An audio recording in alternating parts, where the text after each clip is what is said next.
최근에 이제 튀르기예에서 우리 지진이 크게 났다는 사실을 뉴스로 접했습니다. 그런데 이 지진이 나기 전에 전조 현상이 계속 있었다고 해요. 그게 제가 말로 설명드리기에는 조금 부족한 면이 있어서 사진 하나를 준비를 했는데요. 바로 저 장면입니다. 새들이 지금은 뭐 영상을 하기는 좀 그래 사진을 가져왔는데요. 새들이 저렇게 모여 있다가 온갖 이상한 소리를 내면서 막 돌아다녔다고 합니다, 하늘을. 그러면서 사람들이 그 새들을 보고 왜 새들이 왜 저럴까라고 생각을 할 정도로 새들이 지진이 일어날 거를 미리 감지하고 불안한 소리를 계속 내면서 나무 위에서도 아까 보셨다시피 몰려서 계속 있는 기이한 현상이 있었다고 합니다. 사람들은 사실 그런 것들을 그냥 뭐 지진이 올 거다라고 생각을 하지 않고 그냥 단순한 뭐 동물들의 현상이겠지라고 생각을 했던 것 같습니다. 신앙생활에서도 이러한 지진과 같이 우리의 신앙의 흔들림에 있을 때 전조 현상들이 있습니다. 뭐 그런 전조 현상들이라고 하면은 쉽게 생각하면은 그러한 신앙이 크게 흔들리기 전에 우리의 마음 가운데 오는 하나의 유혹 같은 게 있다라는 뜻이죠. 그것을 우리가 무시하게 되면 어떻게 되느냐? 우리와 하나님의 관계는 이 지진처럼 점점 갈라지게 됩니다. 신앙생활과 현실 사이에서의 이 갭 차이를 극복하지 못한다고 이야기를 하죠. 왜 우리는 신앙생활과 이 현실의 이 생활에서 어려움을 겪을까요? 그것은 제가 생각해 봤을 땐 하나님이 주신 이 은혜와 그리고 우리가 살아가는 이 세상에서의 그런 즐거움의 그런 갭 차이가 조금 실감을 하지 못해서이지 않을까 싶습니다. 예를 들어서 설명해 드릴게요. 저는 결혼을 하지 않았습니다. 아이도 없고. 그러나 여기 계신 분들 대부분은 결혼도 하셨고 아이도 가지고 있어요. 결혼하기 전에는 내가 결혼을 했구나, 아이가 가졌구나라는 것을 실감하지 못합니다. 저도 지금 실감하지 못해요. 그러나 결혼을 하고 아이를 가졌을 때 애도 실감이 안 날 수도 있어요. 그러면 언제 내가 아이를 가졌구나, 결혼을 했구나를 실감이 납니까?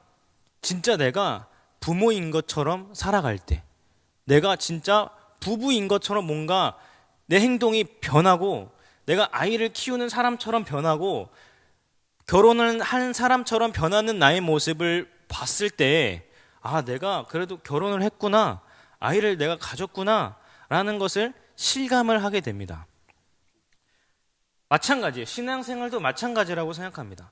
내가 하나님을 믿고 따르는 것, 이것이 그냥 제가 그냥 나 결혼했어, 나 그냥 아이 가졌어 라고 얘기는 할 수 있지만, 만약에 제가 밤에 음주 가무를 즐기며 논다고 생각을 해보세요. 그리고 결혼을 했는데도 불구하고, 예를 들어서입니다. 결혼을 했는데도 불구하고 밤에 음주 가무를 즐겨요. 그리고 다른 여자들과 막 손잡고 다녀요. 이러는 행동이 과연 결혼을 한 사람입니까? 아니면 아이를 가진 사람입니까? 아니죠. 마찬가지로 신앙생활도 마찬가지입니다. 하나님의 자녀가 되었다라는 것은, 그리스도의 백성이 되었다라는 것은 우리가 일상생활에서 실감이 나도록 그렇게 살아야지 그것이 실감이 나고 갭 차이가 줄어드는 거예요. 근데 제가 아까도 설명했다시피 결혼을 한 사람이고 아이를 가진 사람인데도 불구하고 밤에 가정을 지키지 않고 음주 가무를 즐기고 결혼을 하고 아이를 가졌는데도 불구하고 다른 여자들과 손을 잡으면서 다닌다라는 것은, 그것은 누가 봐도 결혼을 한 사람이 아니라고 생각을 할 것이에요. 오늘 본문을 보면 이 솔로몬이 그러한 갭 차이를 극복하지 못한 부분이 나옵니다. 솔로몬이 하나님께 어떤 것을 간구했나요? 백성들의 그런 고충을 듣는 귀를 달라고 정말 엄청난 고백을 하면서 하나님께 그런 기도를 했어요. 듣는 마음을 달라. 그래서 하나님께서 그 솔로몬에게 그 기도 제목을 들어주십니다. 열왕기상 3장 12절 말씀 보면 내가 내 말대로 하여 내게 지혜롭고 총명한 마음을 주노니 내 앞에서 너와 같은 자가 없거니와 내 뒤에도 너와 같은 자가 일어남이 없으리라. 하나님의 말씀이 이루어졌어요. 하나님이 이제 너에게 그래 너가 듣는 마음을 달라고 했으니까 너가 듣는 마음을 줄게. 백성들을 위해서 정의와 공의를 행하기 위해서 하나님은 그 솔로몬의 그 마음을 알고 주셨습니다. 하나님께서는 솔로몬이 구하지도 않은 부와 명예도 주셨어요. 그래서 13절 보면 내가 또 너와 구하지 아니한 부귀와 영화도 내게 주노니 내 평생의 왕들 중에 너와 같은 자가 없을 것이라. 하나님이 주신 약속이 누가 봐도 솔로몬이 구하지 않은 것들을 하나님께서 솔로몬에게 필요한 것이니까 주셨습니다. 그리고 나서 10장 말씀, 우리 오늘 나가수 말씀이었는데요. 10장 말씀 보면은 스바 여왕이 와서 그 솔로몬의 지혜를 보고 감탄합니다. 열왕기상 10장 5절 말씀 보면 같이 읽어보도록 하겠습니다. 시작. 그 상의 식물과 그의 신하들의 좌석과 그의 시종들이 그의 관복과 술관원들과 여호와의 성전에 올라가는 층계를 보고 크게 감동이 되어.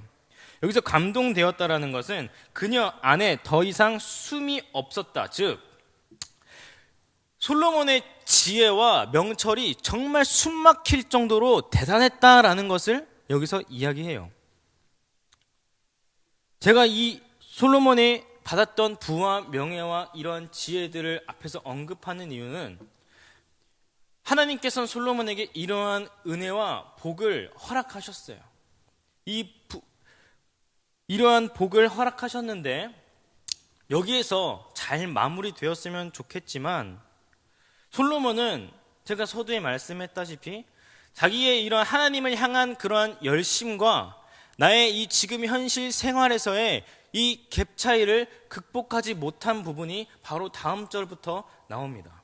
그렇게 되었을 때 지진이 일어난 것처럼 나와 하나님과의 관계가 그렇게 갈라지게 되면 어떠한 모습으로 빠져가게 되는지를 우리가 살펴보고 우리는 그렇게 되지 않아야겠다라는 것을 기억하는 시간이 되기를 바랍니다.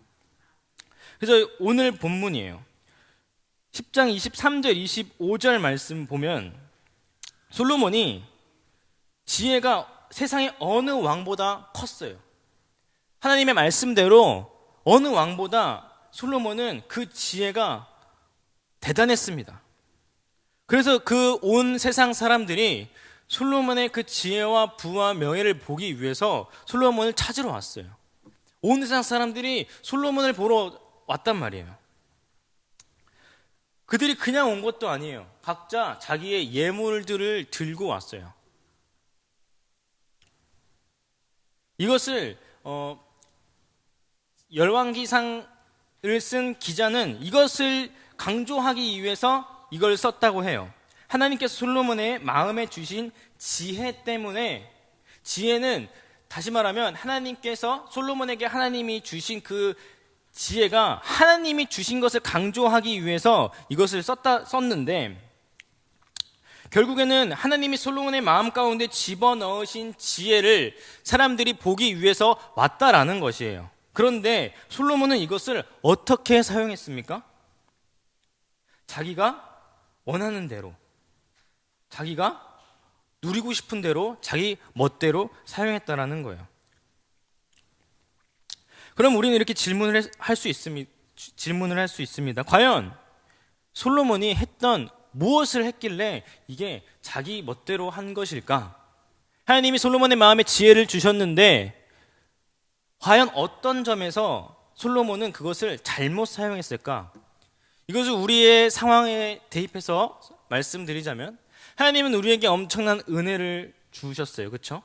우리에게 엄청난 복을 주셨어요. 우리에게 부와 명예도 주셨어요. 우리에게 건강도 주셨고 어떠한 것을 다 주셨어요. 아낌없이. 그런데 우리는 그것을 어떻게 사용하고 있냐라는 거예요. 어떻게? 솔로몬은 어떻게 사용했습니까?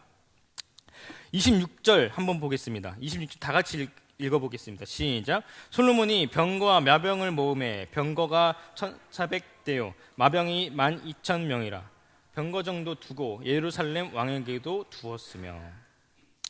여기서 솔로몬이 병거를 모은다라는 것은 단순한 문제가 아니에요. 단순히 그냥 경제적으로 내가 조금 강해져야겠다, 뭐 군사적으로 내가 좀 보완을 해야겠다의 차원이 아닙니다. 왜냐하면 사실 이스라엘 이 지형은요, 산악지대가 많아서 병거가 그렇게 많이 필요하지는 않았어요. 그리고 그런 병거를 사용하려면 군벌 귀족층, 그 병거를 사용할 만한 군벌 그런 귀족층들이 있어야 되는데 이스라엘에는 이런 귀족층조차 없었어요.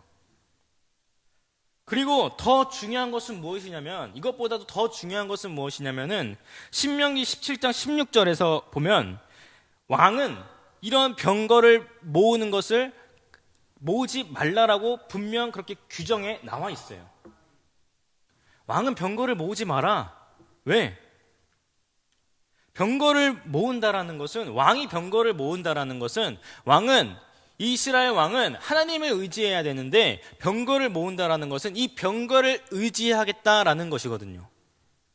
그렇기 때문에 병거를 모은다라는 것은 금지된 사항이었어요. 결국에는 솔로몬이 병거를 모은다라는 것은 무엇이냐면은 단순히 경제적인 부분, 군사적인 부분을 보강하기 위해서가 아니라 자신의 왕국의 위세를 과시하기 위해서였어요. 사실 전쟁은 누가 하는 것입니까? 하나님이 하시는 것이에요. 병거를 아무리 많이 모은다 한들, 병거가 없다 한들 싸움은 하나님이 하시는 거예요. 그래서 잠언에서도 이렇게 나오지 않습니까? 잠언 21장 31절 말씀 보면 싸울 날을 위하여 마병을 예비하거니와 이김은 여호와께 있느니라.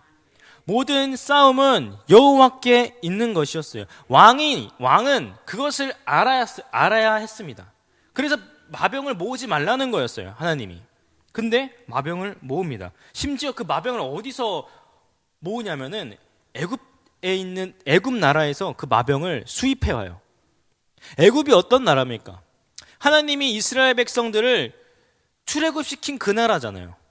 이제는 출애굽시킬 때도 이들이 40년 광야를 돌 때 중간에 블레셋 군과 안 싸우게 한 이유도 싸우면 다시 애굽으로 돌아갈까봐 돌아서 가게 하셨단 말이에요. 하나님은 이스라엘 백성들의 애굽에 있는 그러한 편안함과 어떻게 보면 거기서에 있었던 모든 관습과 이런 것들 다 떨쳐버리기를 원하셨어요. 과거의 것은 있고 이제 하나님만 바라보면서 이제 따라와라라는 것을 하나님은 원하셨어요. 근데 솔로몬은 지금 그 애굽 나라에서 마병과 병거를 수입하고 있는 거예요. 이것은 무슨 의미냐면은 그냥 마병과 병거를 수입한다라는 차원에서 끝날 것이 아니라, 수입을 한다라는 것은 그 나라의 문화도 이제는 조금씩 받아들이고 이제 그들과 정치적, 사회적, 경제적으로도 교류를 하겠다라는 거예요.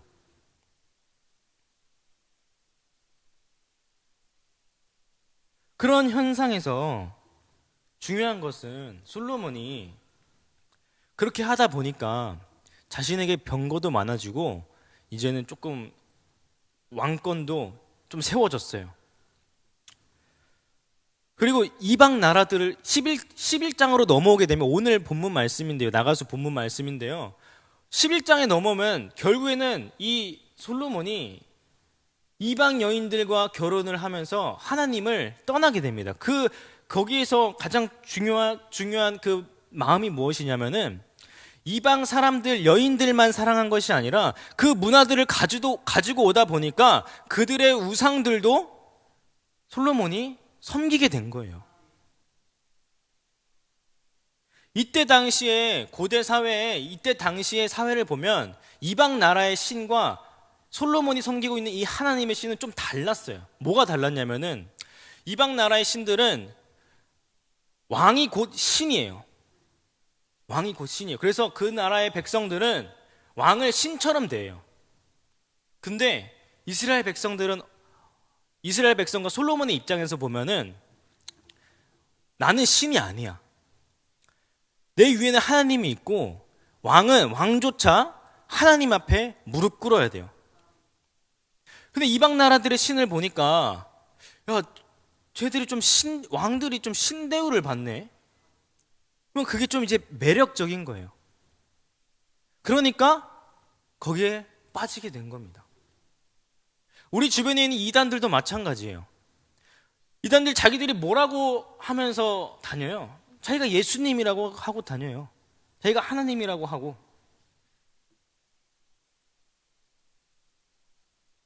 예전에는 솔로몬이 성전 건축하면서 뭐라고 이야기했어요?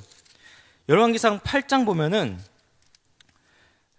성전을 건축하면서 우리가 바라볼 것은 온전히 하나님밖에 없습니다라고 고백할 정도로 그러한 고백을 했었어요, 솔로몬이. 그런데 나에게 마병을 채우고 이방 나라의 것을 내가 받아들이다 보니까 이것저것에 한눈이 팔린 거예요. 그러다 보니까 솔로몬이 결국에는 11장에서 나온 것처럼 하나님을 떠나게 되는 것입니다. 이것의 시작은 어디였습니까? 이것의 시작이 어디였어요?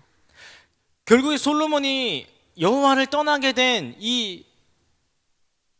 원래 그 뿌리가 뭐예요? 오늘 본문이에요. 마병을 모으기 시작한 것. 나의 어떠한 상태나 그런 것들을 드러내고자 하는 것. 뭘로? 하나님이 주신 그 지혜로. 하나님이 주신 것으로 나를 위해서 자꾸 사용을 하려다 보니까 이러한 11장과 같은 일들이 일어나게 된 것입니다. 솔로몬의 스토리를 보면 어떠합니까?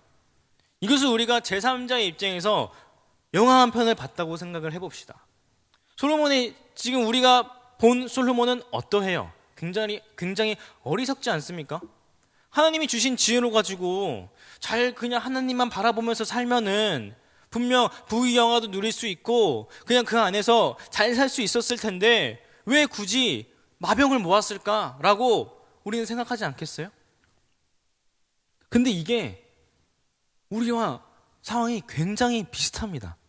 우리의 삶을 되돌아보면요, 하나님이 주신 하나님이 주신 복을 가지고 우리는 지금 어떻게 살아가고 있습니까?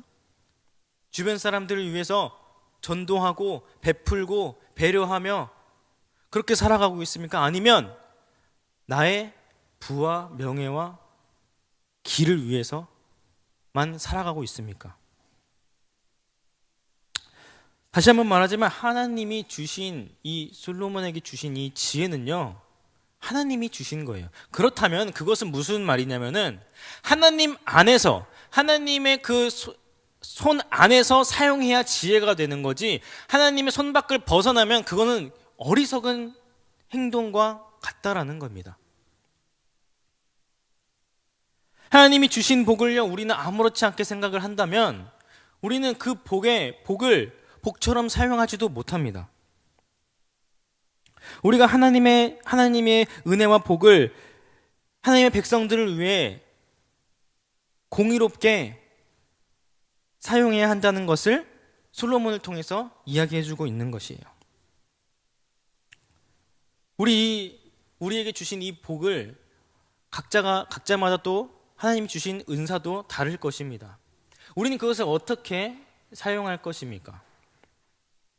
우리는 하나님 안에서 하나님을 바라보면서 하나님이 나에게 주신 복이 무엇이고 내가 그것을 어떻게 하시기를 원하시는지를 항상 묻고, 그런 관계 안에서 하나님과 이 갭 차이가 줄어들며 신앙생활에서도 그런 갭 차이가 줄어들면서 그런 실감나는 그런 하나님과의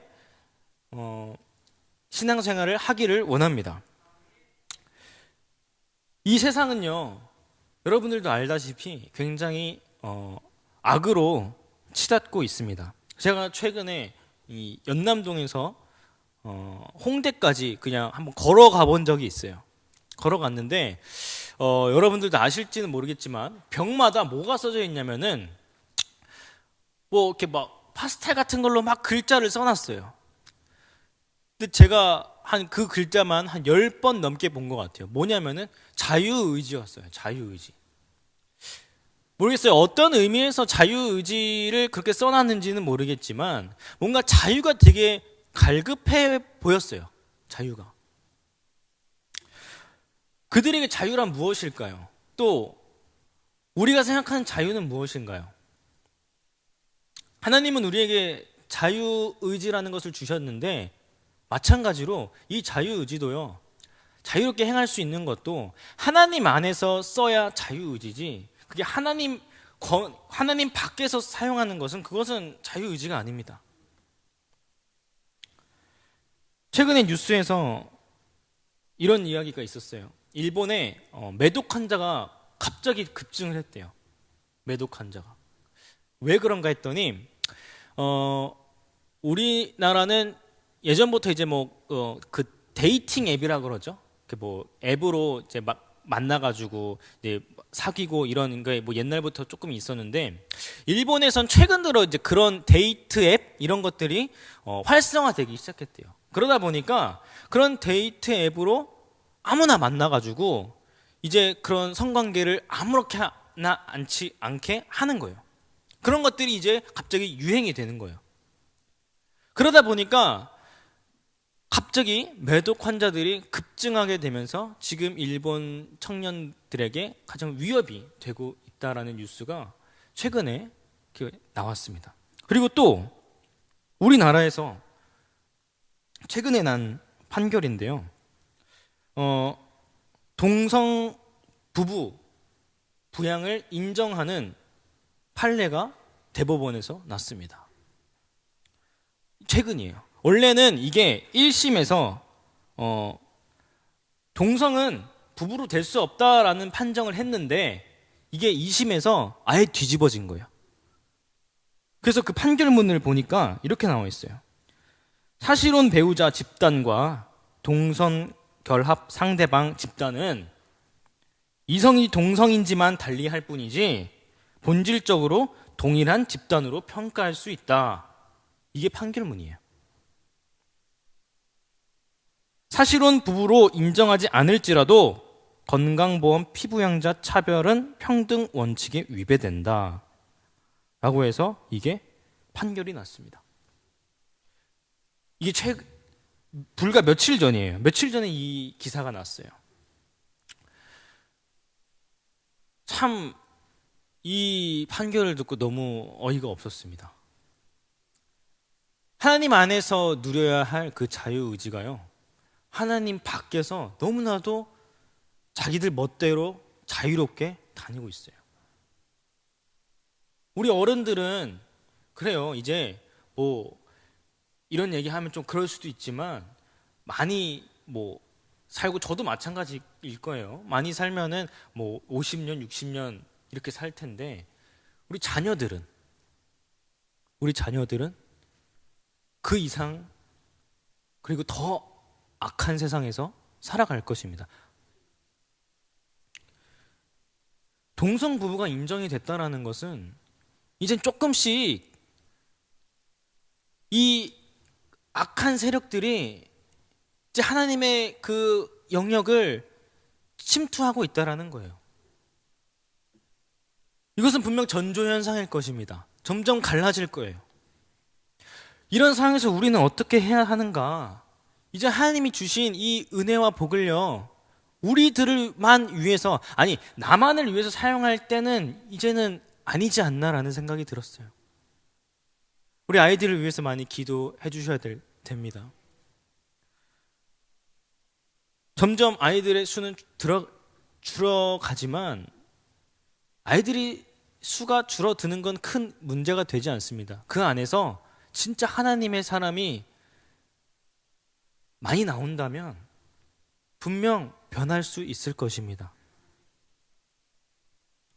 참 너무나도 마음이 아팠어요. 이 세상은 그렇게 들어가고 있습니다. 앞으로는 더 악해질 거예요. 우리가 우리만 생각하고 우리가 하나님이 주신 것을 솔로몬처럼 병거를 모으는 데만 집중하다 보면 우리도 하나님과의 관계가 멀어지겠지만 우리 밑에 있는 자손들은 그것을 물려받지 못합니다.